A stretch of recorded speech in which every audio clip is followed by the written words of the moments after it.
Mga boss, magtataas na daw ng sahod sa Region 4A o Calabarzon at Region 7 o Central Visayas. Sa bagong labas na wage order, yung Calabarzon ay magkakaroon ng taas sahod sa katapusan.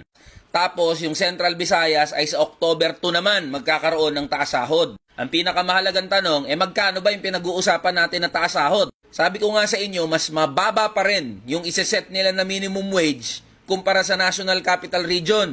O sige, tignan natin magkano ba yung wage increase sa mga probinsya na yan. O dito sa Calabarzon, ng mga component city tsaka mga first class municipality, 41 pesos ang dagdag sa first tranche. Tapos may second tranche. Next year pa yan sa April na additional 20 pesos. Yan para sa probinsya ng Cavite, Laguna, Batangas, Quezon. Dito naman sa second and third class municipalities, yan, 25 pesos lang yung taas sahod nyo. Tapos, doon sa mga 4th, 5th, at 6th class municipalities, 35 pesos sa unang tranche. At next year, may additional na 30 pesos. Sa Central Visayas naman mga boss, 33 pesos hanggang 43 pesos lang ang dagdag na sahod dyan sa region.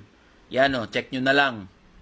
Check nyo na lang doon sa page ng DOLE tsaka ng National Wages and Productivity Commission kung gusto nyo makita yung buong listahan yan. Pero mga boss, kahit balibalik na rin nyo yung wage order na yan, barya pa rin, barat pa rin ang sahod ng mga manggagawa sa probinsya. Okay, sige, may dagdag sahod.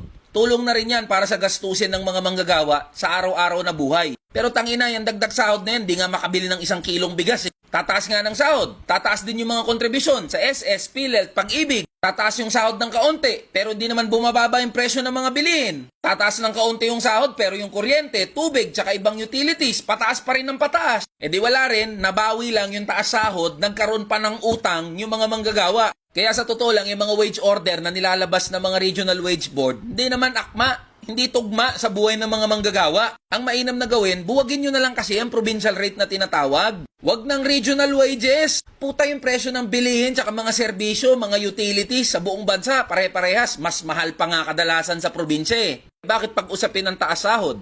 Yung mga manggagawa sa probinsya, kawawang kawawa. Sinabi ko na sa inyo mga boss, mas mababa yung isiset na minimum wage sa mga probinsya. Kaya panahon na para pag-usapan yung pagpapantay ng minimum wage. NCR, Luzon, Visayas at Mindanao.